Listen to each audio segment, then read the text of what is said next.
Welcome to Uniquely Loved, a celebration of authenticity and divine inspiration. We are encouraged to be our own unique, authentic selves. Join me, Tech Witch Niki, as we discuss spiritual gifts and skills we can develop and enhance, speak with amazing people using their skills in a variety of ways, and explore the different ways to connect to the wonders of the universe. Hello, my loves. I have a special treat for you today. I would like to introduce Karen DeLoach. Karen is an artist, an art mentor, actor, author, and creativity specialist. She teaches art history and appreciation in college using textbooks that she has written. Wow, Karen, thank you so much for being here today. Welcome.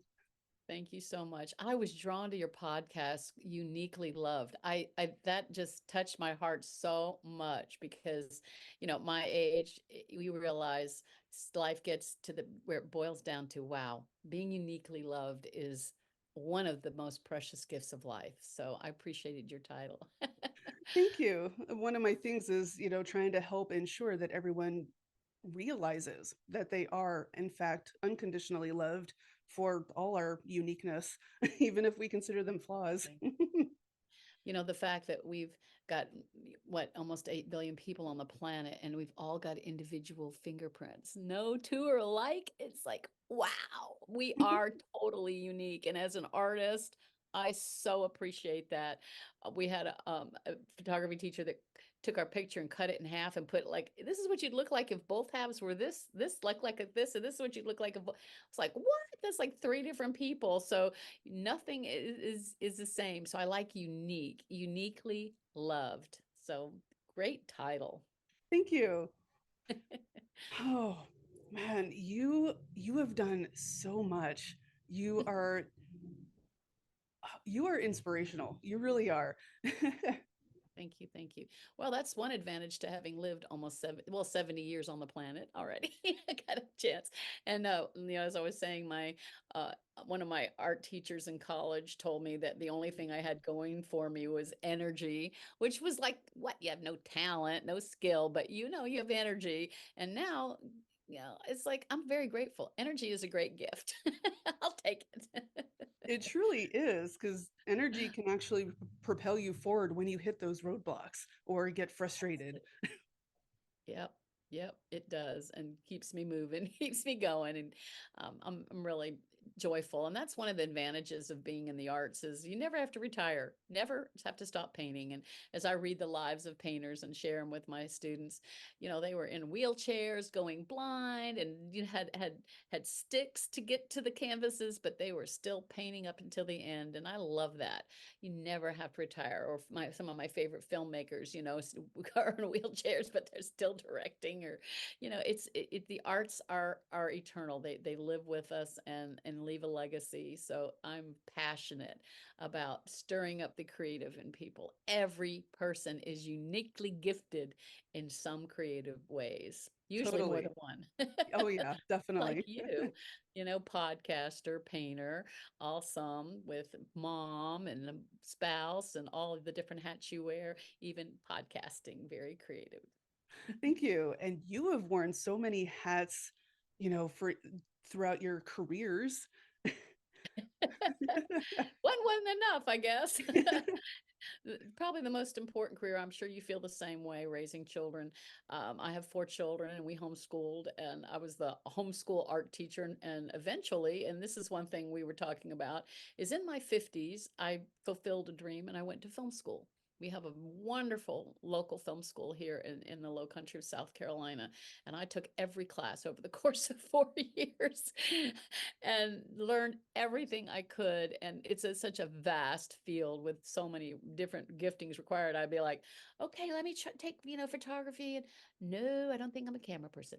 Let me take sound. No, I don't think I'm the sound person. I'll try directing and producing, lighting bulbs. I wasn't even very good at script writing, but I love putting all the pieces together, which is what producers do. And I got to teach in a homeschool co-op and had all these students, and from start to finish, I'm like, you're going to do everything from start to finish to create films, including the music and sound and writing the script and every part of it. And I'd have, between 15 and 20 young people, and, we'd end up with a product. And they always wanted, of course, do vampire movies. That was probably we had a little basset hound that was in every movie. They dress him up, whatever. This little basset hound loved being with them in the scene. So, yeah, those are exciting activities, and being in the arts. And I don't know anybody really in the arts that don't have multiple things they like to do artistically. Yeah, my sons and my husband are all musicians, but they also write. They compose. They draw. They create new storytellers. So these hats are related. Let's just put it that way. And then the acting, that's just been part of my life since I was a little tiny girl. My dad was on vaudeville. And then I've recently found out my mother's father also was a musician and an entertainer. So it kind of runs in the blood. And when I train up my students and find out and release and kind of explore their own creativity, unique creativity, I'm always asking, what did you love to do before you were 6? When you were 5 and 6, what was exciting to you? What was fun? Was it climbing on the monkey bars? Was it banging on drums? I had one son that everything became a drum. Everything. His desk wasn't a place for books, it was a place to drum. Well, guess what he became? A drummer. He plays the piano too, but and guitar, but that drumming thing really came out early. And what my mama tells the story of when I was little, and she gave me crayons and paper. Well, the paper was just never big enough. And so guess what I got in trouble for? Drawing on the walls, coloring on the walls. I was in so much trouble. Of course, she couldn't know that eventually I would get paid to do murals on people's walls. I like working big. What can I say? So, you can get some hints. You think about, well, I love dancing. I love twirling. Twirling was like one of my favorite things. Do you still dance? There's no reason you can't. There's little dance because we all can move to the music. We don't have to, even if something's wrong with our leg, we can still move, right? My Oh yeah. knees complain if I do any no jumping anymore, but we still like to move and dance. So, that's one of the things we talk about. What did you love when you were little? So, Nikki, what did you love to do when you were little? Wait, I have to remember that back that far. Uh, I know I made a lot of different stories, a lot of make believe, a lot of at that time reading and drawing. Um, in fact, my 10-year-old, she started, we always called her a drama queen because she would always do the whole flair and everything. Everything she did it with drama. And it wasn't even something she picked up on TV or anything. It was just, I don't know, it was natural. She can watch kids bop shows where they're doing the dance moves and mimic them and copy them and learn how to dance. It's just like, whoa, girl. That's awesome. She has a grace That's I awesome. never had. And my Oh, six that's year so old, my 6-year-old is rambunctious. She's cool. the drummer, she's the gymnast, she's the hard charger. Very cool. Very cool. Yeah, the other thing I loved to do was create playground dramas. This is a spaceship. This piece of equipment is a spaceship, and you're the astronaut, because of course that was a big deal in the 60s, right? When the astronauts going up, and so yeah, you're an astronaut, and you're a monster from outer space. Rah! And you're the damsel in distress, because it was early early on. And so I was always creating these plays, and you're probably too young to remember Jerry's Kids, but Jerry Lewis used to do a telethon once a year for muscular dystrophy. And he had all these children on, and he'd send you these little kits to do something to raise money for these children before the telethon. And I put on these backyard dramas and charged $1 for, parents to come, or 50 cents. And we had curtains for screens, and we had, we rewrote fairy tales, whatever stories we wanted to do. And so, becoming a director, producer of films was already there too. And so, I just encourage your listeners, think about it. Think about what what made you excited when you were little? What kind of things were filled you with joy? Because they still can, Oh, even definitely. our age. Oh, Still can fill yeah. you with joy. I like to tell people it's like just because we're adults, we still deserve and need recess. We still need to play. I mean, we need a break. Adulting is hard. Why make it harder? And and that's it. I get to teach something that's fun. Um, even you know, Albert Einstein said that art is your imagination having fun. So creativity, it should be fun. It should be a fun outlet. It should feel like you're expressing something. And a lot of times is through the decades. I've taught all ages, but I started out just teaching out of my studio, bringing like homeschool kids to my house. It's like, you teach my child science, I'll teach your child art. Good deal. Or how about a language or whatever, so I ended up with pretty good representation of different students. And we didn't all bring our children home from homeschool because they're so brilliant, although they all are brilliant, of course. But mine being artsy, we weren't really thriving in our academics, let me just put it that way, very very early on. And even in private school, we're not doing well. One with ADHD that came home with 5 hours of homework every night. I'm like, why am Oh, I paying for this if you're not gonna I have to do it for you? It's just too many distractions. And he begged to come home, and I ended up bringing my rambunctious kid home too, kicking and screaming all the way. So meeting other children that were homeschooled sometimes it's because they did have some kind of deficit, something that wasn't wired like everybody else. mm, They ADHD is one common thing, or maybe dyslexia, different kinds of learning disabilities. And they would come into the studio feeling pretty defeated, frustrated parents trying their best and thrive in the arts. I taught painting, drawing, batik, ceramics, pottery, and they would thrive. And I watched that healing power of art as they got confidence. This success in this arena gave them confidence to tackle other things in their life. And this is kind of a sad story, but it ends well. One of my very favorite students who had all of these problems, and he was doing great in art. And I entered my students' work in a community youth art competition every year that was the best of every school. And they would do so well, and he would do so well, to the point he was thriving in being able to graduate from high school.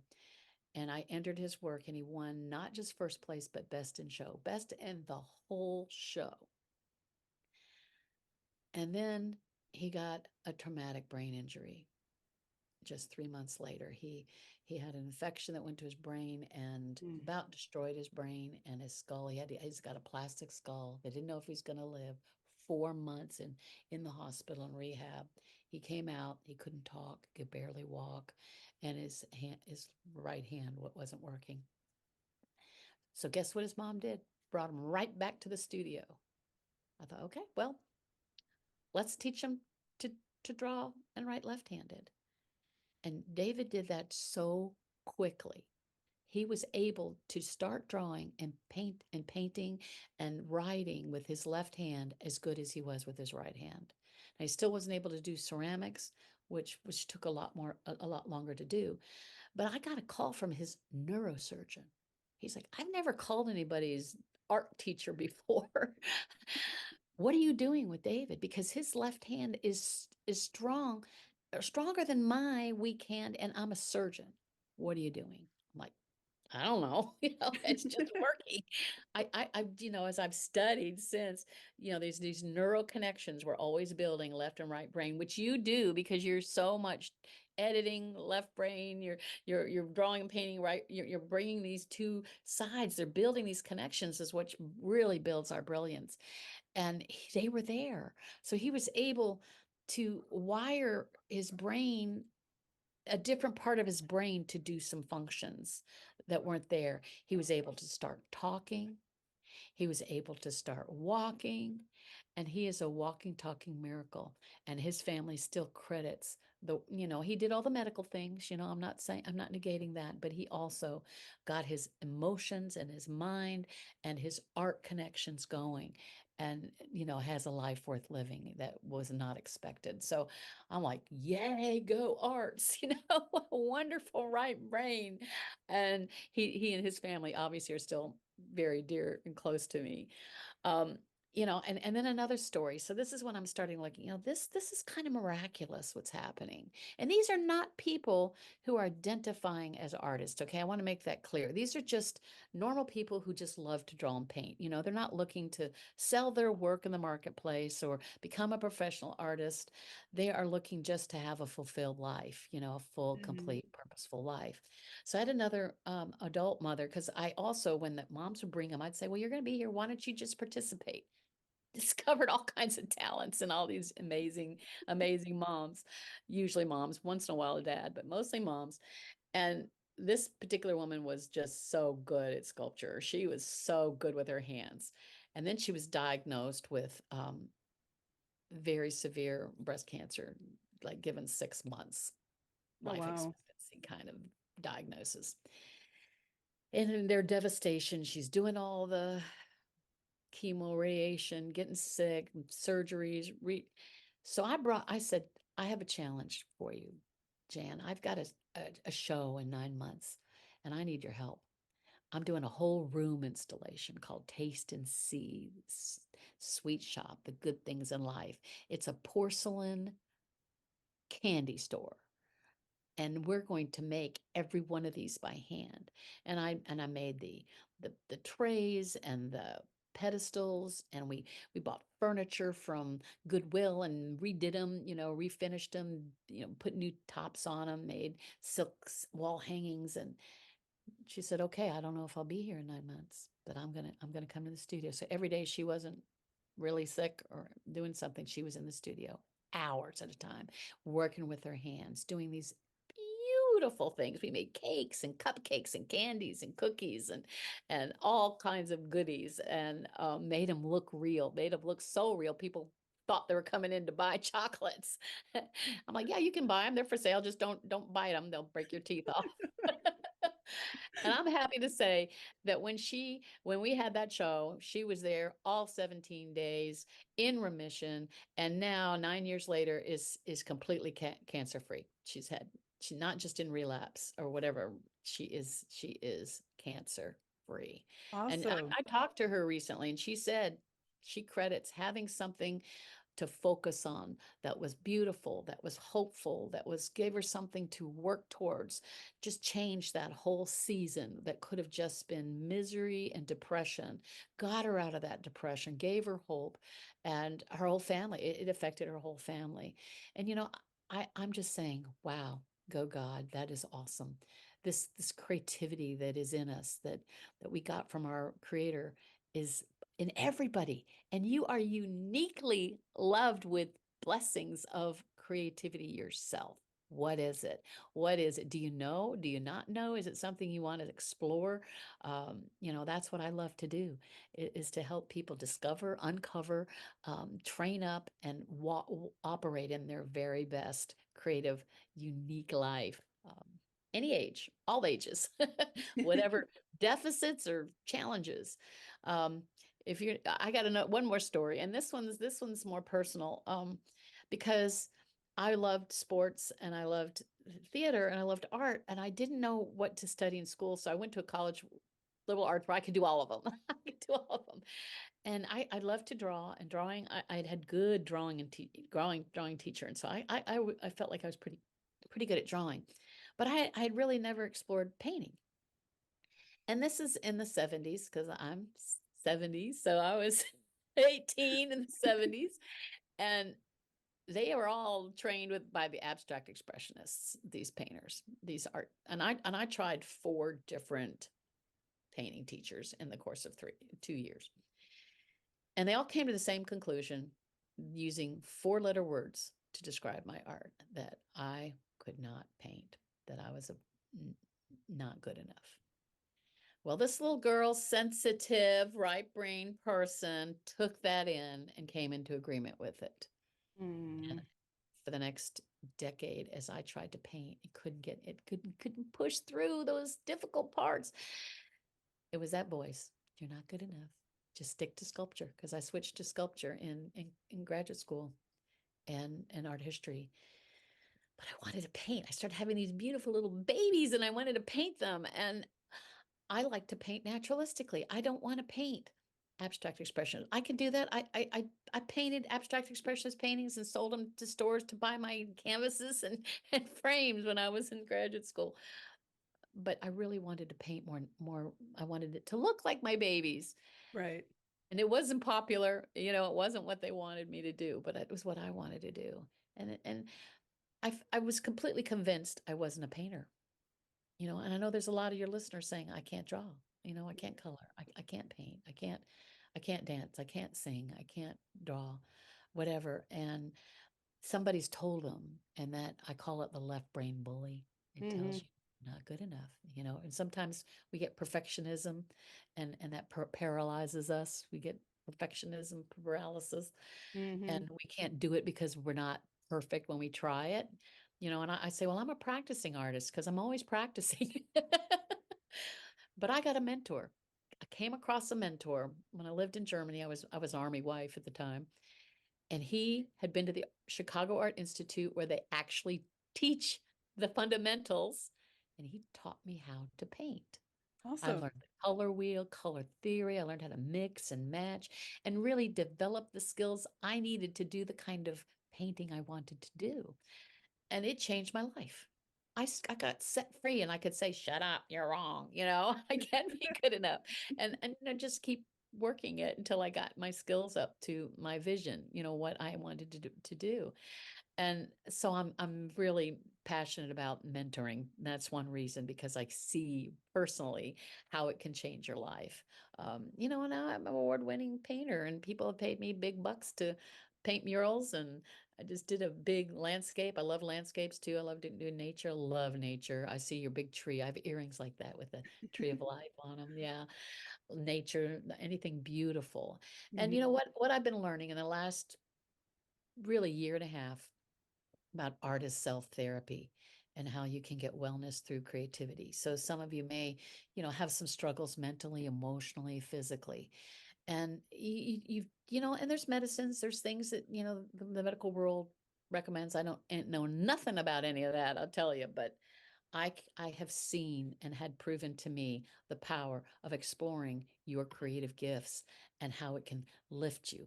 Well, it turns out, as I've been studying the scientists, just looking at art releases serotonin, the happiness chemical, but doing it multiplies it. Just trying it, scribbling, coloring, doodling, or maybe just journaling, just writing. And Mm-hmm. and what they tell you is don't edit, don't criticize. And don't, shut down that voice that tells you, oh, that's terrible. When I teach, and I learned this a long time ago, this is a safe space. This is a no criticism zone. Yes, they tried to teach me painting through criticism. It Mm-hmm. did not work. I'm telling you, it did not make me a better artist. It shut me completely down. Right. Our right brain, our creative centers are sensitive, intuitive, they're imaginative, they're inventive. And that's a gentle process that needs to be unfolded and blossom like a beautiful flower, treated gently and nurtured and watered and pruned. That is the way it can grow and be its full beautiful self. And you're not too old, it's never too late. I'm telling you, as someone who went to school in my 50s, I still had kids at home even, but it's never too late. You can do this. You can explore this beautiful creative world that is just dying to come out and be expressed through you. There's so many ways to do it. And I've got this what we call pop-up podcast. Since you're a podcaster, it's a three-part free series about artist self-therapy, and it's got a case for why everyone is creative. And then the second one is all these ideas that you can implement in your life, simple things to do. And then the third one is giving you the science that I've learned about what happens in the brain. Now, I'm not a scientist, and I'm sure anybody who is going, oh, she's making this sound too simple, left brain, right brain. The point is we want them to connect and be working together. And Mm-hmm. we have an education system in our country that really dwells on the left brain. Oh yeah. For instance, you ask a room of 5 and 6 year olds, You like to drum, you like to run around, you like to climb, you like to color, you like to sing, you like to dance. What do they say? Is there one that says no? Rarely, rarely does one ever say no.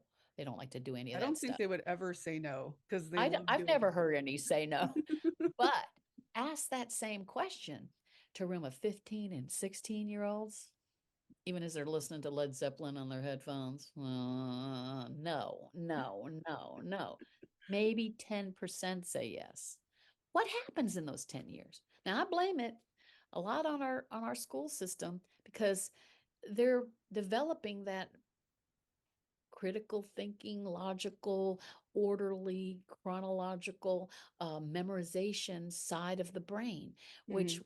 will makes them highly employable.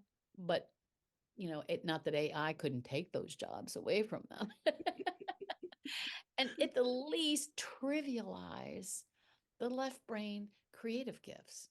They're much harder to grade. Trust me. If my students do what I ask them to do in a timely manner, they're getting 100. I'm not saying, one is really good and one's really, I'm not judging on their talent. I'm Right. judging them on their effort and what are they following the directions? Because you know what? They're going to get better if they follow my directions. I make them do art, and my college students have to do art. They have to do it. They don't just look at.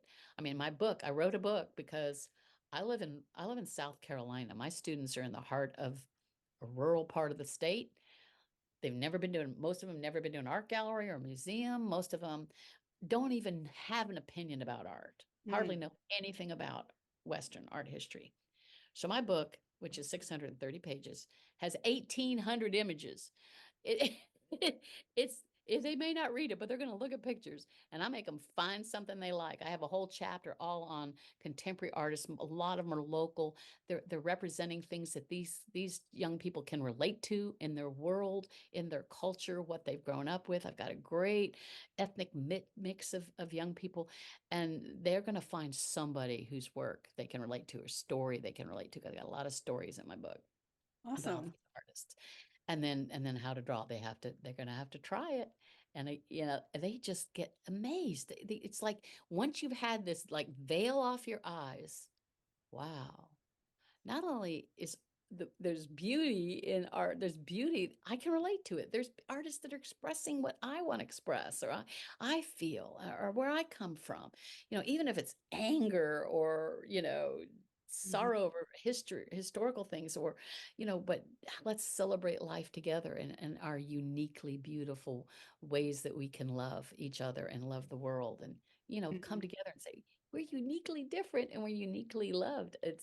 Like I said, I was so drawn to you because of that. Just the way that you put, where you uniquely loved, And so to finish your story, to finish that, I'm on a mission to stir up the creative in others because I see what it can do in our hearts and our minds and our lives, bring joy any age.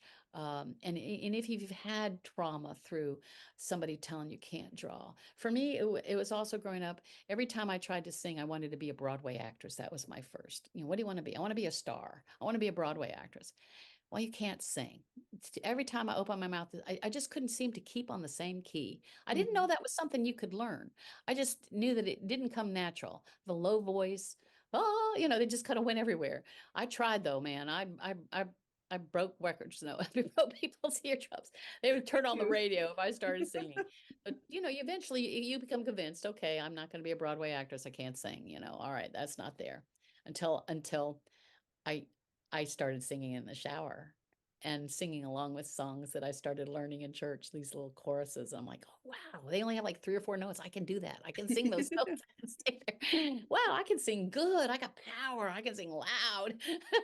And I started, getting to do some musicals, and when I got older, doing some musical things because I can belt it and I can memorize and learn the notes. Wow, you can learn how.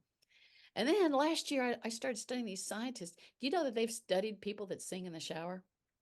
They study what happens in your brain when you sing in the shower. Now, this is so cool. All right, so there you are, rub a dub dub, scrub it in the tub, and you're singing your favorite song, or just something that come on the radio, and you're singing along, and you're not thinking about anything, and you get out and you're drying off, and something comes to your mind that you hadn't thought about. Maybe it's a solution to a situation with one of your kids or something from work. Just something comes to mind. I hadn't thought of that before. Boom, boom, boom.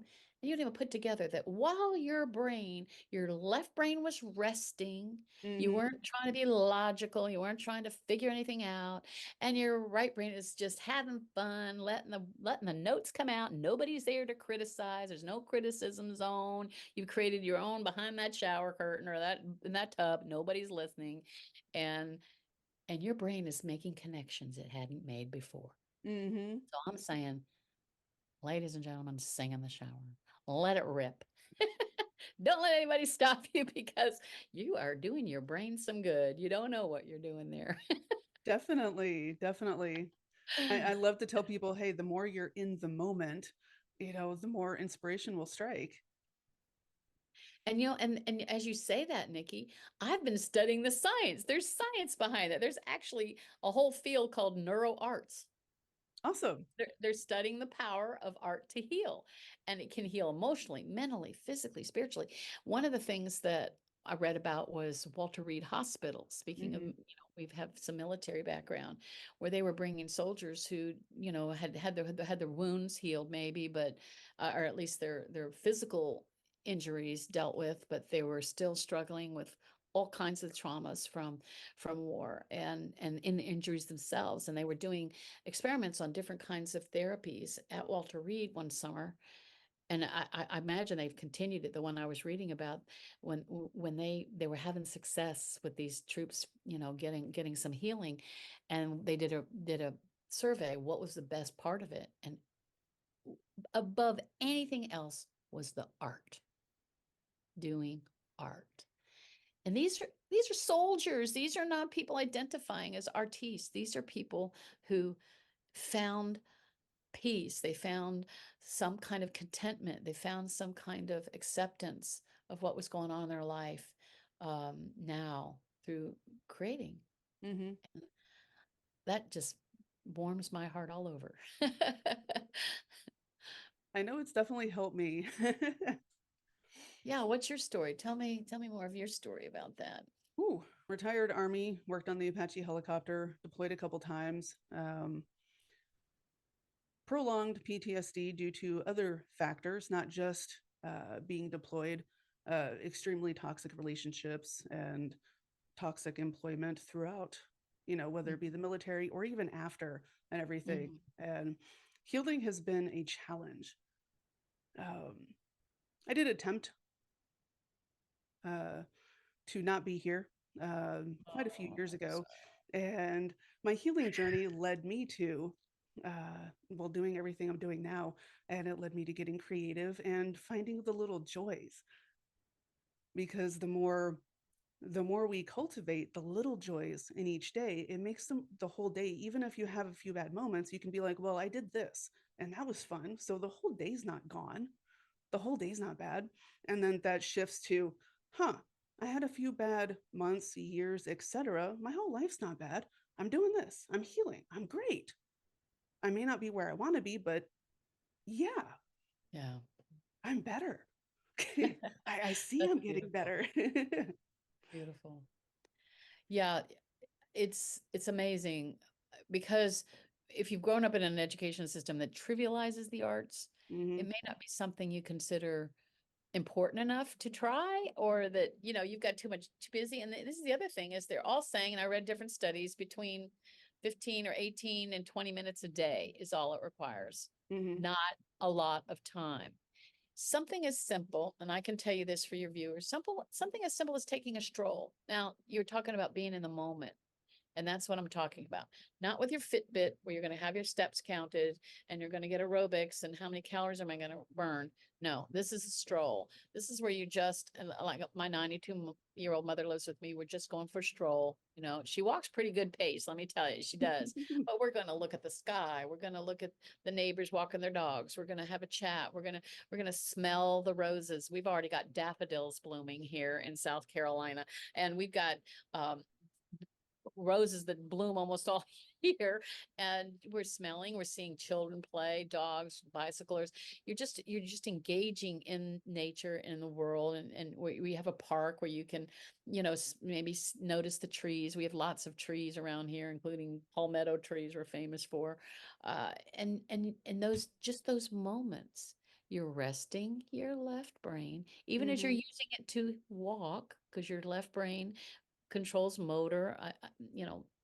Sorry if I'm sounding simplistic, you neuroscientists, but you're walking, so you're using this part of your brain, and as you're observing and noticing and feeling, seeing the beauty, you're making again these connections, these incredible neuro neural connections.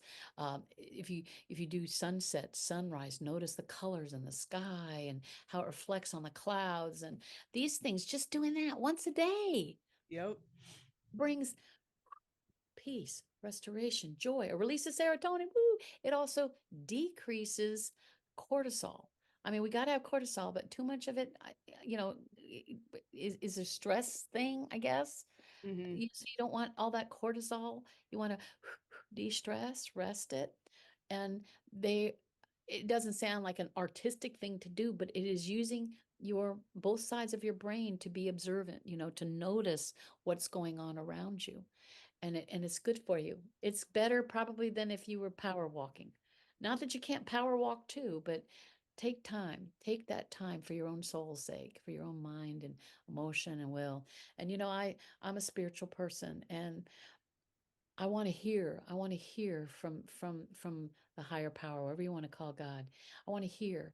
And as we rest that critical thinking side of our brain and our mind, Mm-hmm. we release that stress, we can hear better. We can hear for our life better.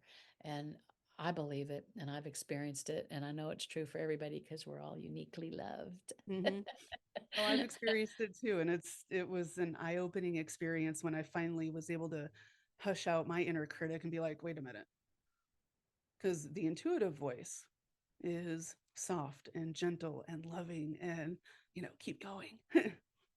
It is, and I'm changed, and it has affected my life. And when you can walk in your true self, in your true loved self, when you're loved and you're valuable and you have worth and you have purpose and you have destiny and you have legacy to leave others, then it can help you out of those pits, places that we've all experienced in our life. Mm-hmm.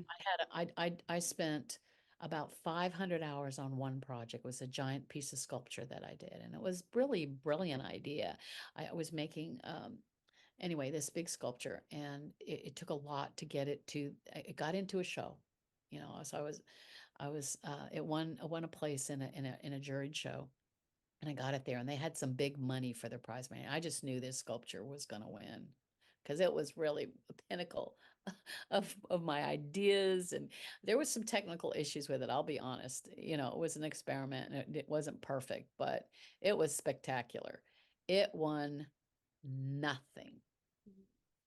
I'd put everything I had for 3 solid months into this project, and it was out of porcelain. It made out of ceramics, low fire ceramics, and I was devastated when it didn't win. I Mm-hmm. couldn't believe how much it affected me that it didn't win, because I was so excited. And not only that, getting it home, mm, I got help, and it was strapped so tight to the frame that when it went over a bad railroad track, Ooh. it's just like downtown Charleston, the houses that don't move Mm-hmm. don't survive earthquakes, but the ones that have some you know traction, they can survive it. Mm-hmm. This thing collapsed coming home. Oh. The sculpture collapsed coming home. And it was like that. It was my dreams, my hopes, my ideas just collapsed right with it. I mean, getting up from that was really hard, artistically, because I had so much hope. This is later in life, and all my skills are coming together to make this incredible piece of sculpture, and I was devastated. And so I understand how discouraging it can be, to pick back up from any kind of defeat. And sometimes it's relational. I've been divorced. I had two little boys.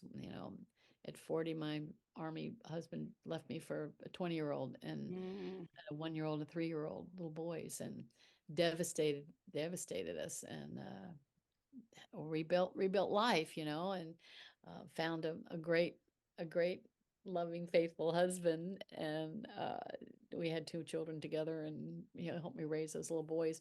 And believe it or not, my ex is one of our best friends. He's had a real change of heart in his life, and he wanted to be in his son's lives, and we let him, and now we have grandchildren together. So my husband now, it's almost 32 years, finding joy in marriage has its own challenges, and what marriage doesn't have ups and downs and ins and outs, right? mhm. But it's worth it. It's worth it when you're just sitting on the other side going, we've survived some rough stuff, and here we are, to live and laugh again, and have joy. So Yes, and it does get better. It does. it does, you persevere. I remember hearing a radio program where this couple had been married for 75 years. And of course there's, what is the key to your longevity? And they turned and looked at each other and said, neither one of us would leave. Obviously they had a sense of humor, and they weren't just roommates. They were companions. They were friends. So, it's all these things of life that we, find our way to be uniquely loved, and receive it and accept it and give it, right? Hmm. Oh, yeah. Wow. And okay, you mentioned your book, but you didn't mention the title or where to find it. Yeah, How to Draw is on Amazon. How to Draw, Okay. um, Karen DeLoach. My program, Art as Self-Therapy and Wellness Through Creativity, is just an exciting program. I've been working one-on-one with people, and they can reach me through my email, KarenDeLoachArt.com. And then this pop-up podcast that I was describing is being launched in probably another week. I'm almost got all the technical parts put together. That was the hard part for me, all the technology to get it. So it would be a free release for 3 days of these basically 20-minute podcasts that Awesome. talk more about what we've been talking about today. And it'll be received through getcreativewithkaren.com. So Mhm. this pieces will be put together pretty soon. Now, Get Creative With is with fully spelled out. Yes, Okay. getcreativewithkaren.com. I will definitely be checking that out, and I'm gonna download it for my daughter. Ooh, yes, yes. And for me.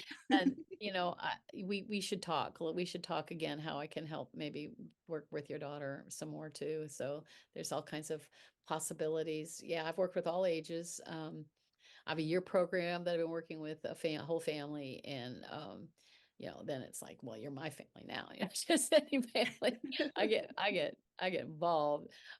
Yeah, it's so personal and intimate when you're working in the arts and creativity. You get close to people, and because you're opening up your heart, you're opening up your soul, you're opening up Mhm. parts of you that you're wanting to bring expression to.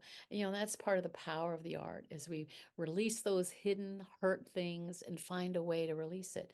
And it doesn't have to be, directly, like I'm going to show a picture of what happened to me. It can be my husband, who had a terribly abusive childhood, was even dissociated from a lot of the memories until I've watched it unfold. I've watched him grow into who he was always meant to be. He's Mhm. doing it through a fairy tale. He's writing and illustrating a fairy tale that is his story. It is this little boy that he only discovered about 10 years ago, was still in the closet, and had to release them and bring them into himself, and so he's finding a way to tell this story that is therapeutic, and I know other people could relate to as well. I'm looking forward to it. He has to be in the mood. I'm one of those people, I make myself work sometimes. Like writing that 600-page book took 12 to 14 hours a day. I was like, we're gonna focus. And again, fortunately, I didn't have any small children, because the house could have burned down while I was trying to get it put together. But he has to have kind of peaceful circumstance, not be distracted or anything else going on, to get his writing done. But we're all uniquely different, uniquely loved. So Oh yeah, definitely. Oh, and is Get Creative with Karen your main website? Well, it's I'm on ClickFunnels, so it'll be the connection to the podcast, to the free Okay. podcast. It's I've got things in place. I just have to put all the technical, now you need hello audio to do this part, and you need Zapier to do that part, and you need active campaign for this part. I'm like, okay, I'm working it. I'm working it as hard as I can, I promise. I didn't know it was gonna take me so long, but I do love, being a podcast guest, and it's a way I'm getting a wider audience of people to find me, and me find people that I can help and explore to find their best joyful loved self. And it's fun, have more fun in life. Mhm. It's worth it. Oh, definitely. And you help people over Zoom, don't you? I do. So the world has opened up. Yeah, I learned like the rest of the world how to do. I'm like, how do I teach visual arts over the over the computer? I had to learn and learn how to do this. Well, you know what? It's easier for my book is my art history and appreciation textbook is an ebook. And so I can pull up the images, I can show them what part I'm talking about. I can, so it's not just a book on a page. The first edition had a hard copy, and then a second edition that just came out is just an ebook. You just Awesome. scroll. It's not even page aided. What do you mean no pages? I gotta have pages. Just scroll. It's like, I like pages. And I'm old fashioned that way. I'm like, can you at least print me one book? I still hope they will. The publishers actually own that book. I get the royalty check, but they approached me and paid for all those images. It costs a lot of money to print famous pictures, a lot of money. Just the Mona Lisa is expensive, but Mhm. anyway, it's worth it. Oh, You know, definitely. I tell people, you have an opinion about what music you like. Do you have an opinion about what art you like? How come? Maybe you don't see all the choices. You haven't seen lots of choices. For a long time, it felt like to me, like the 80s, 90s, thousands, art was so ugly. The art people were making in galleries and famous museums just wasn't celebrating the beauty in life at all. And I was very discouraged about that because I'm a chronic museum and gallery goer. I mean, if I don't get to at least one a month, I'm like jonesing for, seeing more art, at least in person and not just online and see it online all the time. Mhm. Uh, but people don't know what they like. They don't even know what choices there are. And so I love that we can, explore and open that up to when I'm not, I don't make my students go to a gallery, but they don't have to take the final quiz if they go. Well, guess what? Most of them choose to go to a gallery because there's every little town has some artist showing their work somewhere. Yep. Even in rural South Carolina, they can find art. And guess what? It's art of their locality. It's art maybe they can relate to, of peers, of people that have worked hard to enjoy their culture. And we have a beautiful museum in Columbia, South Carolina. They're only an hour away from. They give $5 for students. They even have a free day every month, and I advertise that to the class. Charleston does the same thing. Friday, first Fridays, so they open the galleries late, and now they have snacks again. They didn't after after COVID for a few years, but now they got their snacks back, and you can even have some punch and meet the artists and talk to them and see what you like and buy postcards. Some of them have little cards or postcards. You don't have to spend a lot of money. Sometimes you can buy some art prints. That you don't have to spend a lot of money on. Mhm. So I recommend that for everybody. Put art on your walls. Find what you love and what brings you joy, and put it up. That'll encourage you every day. Oh, yeah. And the more people can find other like artists, regardless of the genre of art that they relate to, then it inspires them. It's like, wait, if they can do that, can I do that? Yeah, I'm gonna try. And abstract expressionism, I love it too. It just isn't my favorite art to do, but I do love it. I have some abstract expressionist art on my walls, and I remember as a child, my parents had some, just looking at it for hours, trying to see what I could see and get lost in it, using your imagination, which is a place of brilliance that all of us have. So Yes. I say that to encourage you, everyone here, all your listeners, you have it. You are uniquely qualified to be creative in your own way. So Definitely. explore it, find out what it is. And you help bring out that each individual's unique brilliance. That's my that's one of my joys in life to do, and I love to see it and see how it can bring, joy and healing and fulfillment. Because there's a part of us, it is never going to be replaced by AI. We mentioned that a little bit. AI is really brilliant at doing a lot of jobs that most of us don't even want to do anymore. And I use it, Chat GPT, to get some ideas when I'm writing. So I think it's a great tool, but just to release you from any fear, it's not human. It's Mhm. not going to replace humans. It's not going to replace your humanity. It's not going to replace your imagination and your creativity, because they have programs that can make perfect art, with these computers, because it follows the rules of design and, rule of thirds, and, can do all the things that, I can teach my students, the principles of design. And Mhm. these computers can do that, but they're missing that human spark of life and Mhm. soul, if you want, that Oh yeah. that's hard to grade, hard to scale and grade, because if you like it, it's worth it. It doesn't have to be what I like. When you go to college and you get your degrees in art, you can get real snobby about art, and I've met many snobs until I went to ceramics. The ceramic artists were not snobs. They were all in the clay, all full of mud. So, there wasn't the same kind of snobbery there as there was in the painting professors. But anyway, and I realized when I was a military wife and this family went to one of those art fairs they always have at those big army bases, and people go and find, they got inspired by me, and brought home this painting that was pretty much the colors of your shirt right now, full of oranges and bright turquoises. And they were so excited about this painting hung on the back of their couch. And quite frankly, artistically, if I had gone with what my prideful teachers would have had me say, it would have devastated them. And I stood there saying, I've got to find something really good to say. I've got to find a way to, really encourage them. And I did. This is so bright, so full of warmth and life. And you know what? The more I talked it up, the better that painting looked to me. I realized, you know, I needed an attitude adjustment myself. And I thought I could never live with that painting behind my couch. But the more I talked it up to them, and they were so excited. They had bought their first piece of, original art, and they were thrilled with it. Can you imagine if I had stood there and said, "Oh my gosh, this is disgusting," how awful that would have been for them. They'd have Mhm. been devastated. And yet, how many of us have had experiences like that, where our precious, sensitive, creative side got shot down, Mhm. and pretty much a faith fatality for very many people.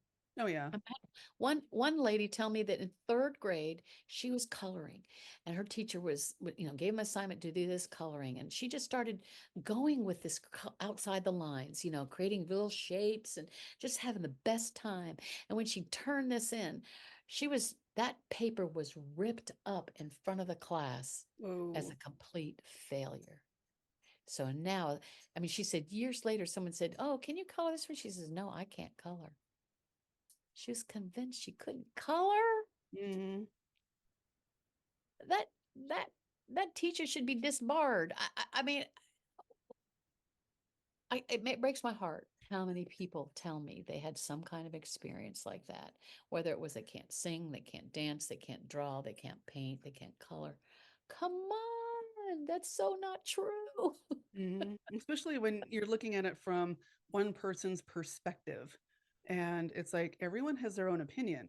Everyone's entitled to their own opinion. However, when you come from the heart, you're going to appeal to the people who match your heart.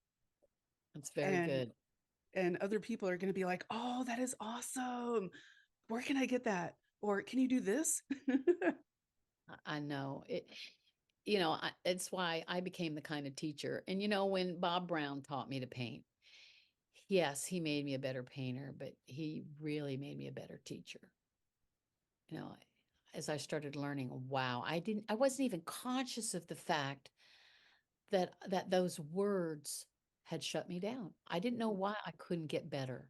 I couldn't overcome those obstacles. I didn't have a conscious reason. I just had accepted I wasn't good enough. I could never paint good enough, even though, oh, I'd pick it up and had all these unfinished paintings. And when he taught me the skills I needed to do the work I wanted to do, I realized, wow. And then through the years as an art teacher, I have these techniques I teach that can teach people to draw, anybody to draw. But I didn't know that. I didn't always know that because there were some boys I taught, they were in my studio and they were when we did the co-ops.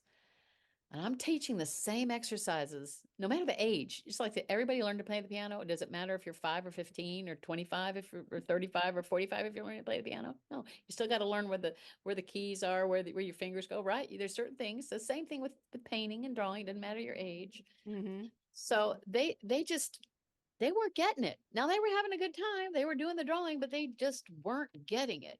You know what I mean? Getting it. It wasn't clicking. It wasn't making sense. Then something happened to them over the summer. They're middle schoolers by this time, maybe 10 or 11. They came back and they were doing they were drawing no problem, like it was nothing. And they weren't even aware that they had improved that much. To them, they were doing this last year. And Mm-hmm. now, and then of course I start studying. There's a part of the brain, especially in boys, it takes longer to develop. And for them, they weren't seeing it as wrong. But if I had been telling them anywhere part of that, oh, you just can't draw. Or I became convinced there's some people that just never would get it, which that was crossing my mind. I have to be honest. It was crossing my mind. Well, I guess there's some people that are just never going to get this. When that happened, I realized, whoa, everybody can learn to draw if they want to. If they apply themselves, they can. Everybody can learn to paint. You can learn to paint. You can learn to sculpt. You can learn to sing. You can learn to play the piano. You can learn to play the guitar. You can learn to write. These are learnable skills. And that's exciting. There's no limit. There's no limit. We take the limits off because you're each uniquely loved. I So love that. I think I've gone over time now. That is a-okay. Now, you mentioned earlier that you are raising money for a special project that's near and dear to your heart. Could you tell us about it? Absolutely. I had the privilege in the fall of 22 for the first time in my life to go to Africa. Friend was connected to a pastor's ministry that they were rescuing these young people from literally some of the most horrific experiences. We've read about them, we've heard about them. But I met these young people and their joy and joy of life, even though they got maybe fed once a day, they never had enough food. They were safe. They had to have a wall with barbed wire and a guard over Mm. this facility, and everything happened in the same building, and anyway, being there was a unique experience, but I was teaching them art. And I'm used to teaching an hour, hour and a half at the most, teaching exercises. And I had brought like a suitcase full of supplies of art materials. They went through everything I had. They didn't want to stop. They wanted now we did like 4 hours of art together that day. I was exhausted before they were. And then they were so excited. I got some cool pictures. If you go to my Facebook picture, you'll see some pictures from these Ugandan youths. And their pastor has a heart for them for filmmaking because they of their stories. They're incredible stories. And now they're full-blown evangelists. They're so full of joy. I also, while I was there, I got to judge a talent competition. It wasn't just those young people, but young people from schools in the area, all over the place. And there was some good prize money because we brought the prize money with us. We were prepared. We brought the prize money, and we brought one somebody had donated a whole bunch of soccer balls, and of course they were deflated. And we brought the pumps and they were using like rags bundled up as their soccer ball in these dirt lots, and so these balls were like, oh my gosh, like gold. They were so well received. But I got the privilege of 8 hours a day judging this talent competition in tears. And I had set it up because I've been a judge in art competitions before, and I knew how to set up a criteria that we could all, 1 to 5 or 1 to 10 in each of these categories. So we didn't have to say they're the best, they're second, they're third. We could really have a strategic way of judging them. Hmm. And I saw them dance and sing, and they did native dances, they did modern dances, they told stories, they combined singing and dancing and storytelling together. It was amazing. I'm like, we got to film all of this. We got to do this. And we discussed, creating a film school for these young people. And they just were able to get internet. It doesn't always work. I'll be honest. We try to meet every week, at least once a week. They also have what they call Ugandan time, which, okay, it's going to be 7:30 my time because they're right now 8 hours ahead of us, late in the afternoon. But so many other things can happen that Oh yeah. sometimes I'm waiting an hour or 2 hours, and or they can't get online, or they're whatever. Electricity sometimes goes off. And we've had fun in the last year raising money. We've been able to buy them a lens. They had an old camera, and the lens was broken. We raised money for that. We raised money for sound for a boom pole, boom. Raised money for a beautiful lens connection. Right now, they really need a computer for editing. They have an old computer, and if you've tried to edit on an old computer, you know that we're talking hours and Oh yeah. hours. And then I want him to get a phone because I think there's so much you can do with these phones nowadays that can go in the bush, and you don't have to have all the electricity, you don't have to have the lighting, you don't have to have a lot of the equipment if you just have a really good Max phone. And so that's I'm kind of always raising money, because the other thing I raise money for is to supply food for these shoots, because they Mm. go out and they don't have water, they don't have food. They're just doing it. They're doing their own costuming, and they're doing it themselves. And I want to provide as much as possible. And every dime I get I send to them. And there is a transition fee, with using Wise, with translating it into Ugandan money.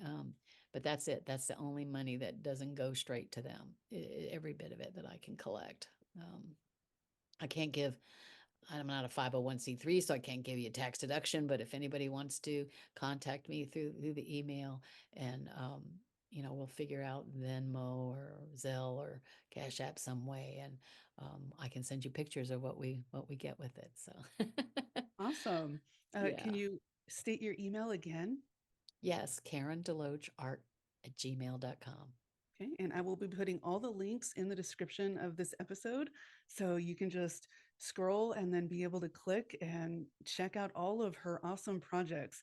And I cannot wait till your pop-up podcast gets I released. know. I hope in another week it'll be ready. That's my goal. So thank you so Yay. much. Appreciate you having me, Nikki. This has been a joy. I really appreciate it.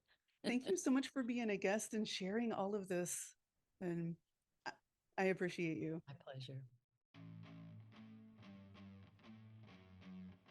Thank you for joining me today as we explore what makes us uniquely loved. Be sure to subscribe. More adventure awaits. For more articles and to work with me as your personal guide, go to www.techwitchlayer.com.